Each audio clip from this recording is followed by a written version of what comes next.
بسم اللہ الرحمن الرحیم۔ السلام علیکم ورحمۃ اللہ وبرکاتہ۔ میں محمد اسامہ سرسری۔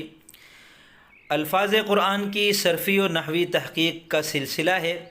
اس ویڈیو میں ہم الحمد لفظ کی صرفی اور نحوی اور لغوی تحقیق ملاحظہ کریں گے۔ الحمد کا مطلب ہے تمام تعریفیں۔ تو اشکال یہ ذہن میں آتا ہے کہ تمام کس کا ترجمہ ہے اور تعریفیں کس کا ترجمہ ہے؟ تو حمد کہتے ہیں تعریف کرنے کو اور تعریف کو، اور جب اس پر الف لام لگا تو عربی میں یہ قاعدہ ہے کہ کسی لفظ پر جب الف لام آ جائے تو اس کے کچھ نہ کچھ اس کے مطلب میں تبدیلی آ جاتی ہے۔ ان میں سے ایک تبدیلی بسا اوقات یہ آتی ہے کہ اس کے معنی میں استغراق آ جاتا ہے۔ استغراق کا مطلب یہ ہے کہ وہ تمام کے لیے تمام کے لیے اس کے اندر معنویت میں تمام کا لفظ آ جاتا ہے۔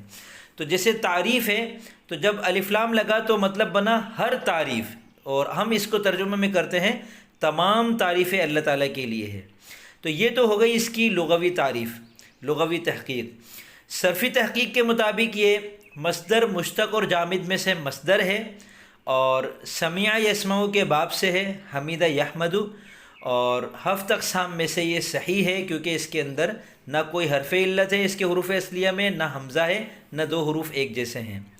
نحوی تحقیق کے مطابق یہ اسم فعل اور حرف میں سے اسم ہے کیونکہ اس پر الف لام داخل ہے جو کہ اسم ہونے کی علامت ہے، اور پھر اسم کی جو تقسیمات ہیں ان میں سے معرفہ نکرہ میں سے یہ معرفہ ہے کیونکہ یہ معرف باللام ہے، اور مذکر مؤنث میں سے یہ بظاہر مذکر ہے، لیکن چونکہ یہ مصدر ہے، اور مصدر کا یہ قاعدہ یاد رکھیں کہ اس میں تذکیر اور تانیث برابر ہوتی ہے، تو اس اعتبار سے ہم اس کو مذکر بھی کہہ سکتے ہیں، مؤنث بھی کہہ سکتے ہیں۔ واحد تثنیہ اور جمع میں سے یہ واحد ہے۔ اس میں متمکن اور غیر متمکن میں سے یہ متمکن ہے۔ کیسے پتہ چلا؟ کیونکہ غیر متمکن کی 8 قسموں میں سے کوئی بھی قسم نہیں ہے۔ پھر اس میں متمکن کی 16 قسمیں ہیں، تو ان میں سے یہ پہلی قسم ہے مفرد منصرف صحیح۔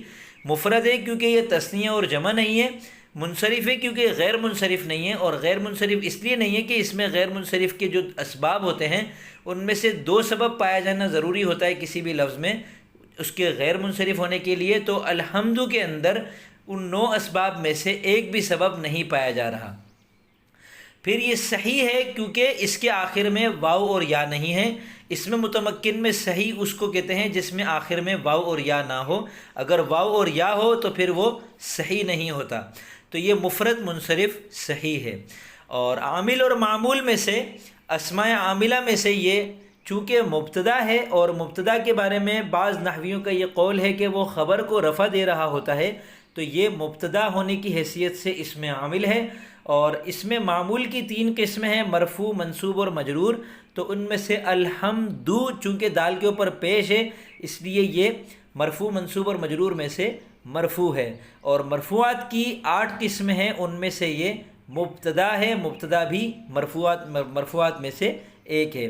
تو الحمد مرفوعات میں سے ہے اور مبتدا ہے۔ تو یہ تھی لفظ الحمد کی لغوی، صرفی اور نحوی تحقیق جو آپ نے ملاحظہ کی۔ انشاءاللہ اس سے امید کرتا ہوں کہ یہ لفظ آپ پر اچھی طرح واضح ہو چکا ہوگا، اور اگر کوئی بات سمجھنے سے رہ گئی ہو تو وہ آپ نیچے تبصرہ خانے میں مجھ سے پوچھ سکتے ہیں۔ انشاءاللہ اگلی ویڈیو میں ہم اگلے لفظ پر آئیں گے۔ الحمد کے بعد ہے للہ، تو للہ میں لفظ اللہ پر بات چیت ہو چکی ہے بسم اللہ الرحمن الرحیم کے تحت، اب رہ گیا لام زیر لی، تو اس پر انشاءاللہ ہم اگلی ویڈیو میں تفصیل سے گفتگو کریں گے۔ تب تک کے لیے میں اجازت چاہتا ہوں، فی امان اللہ۔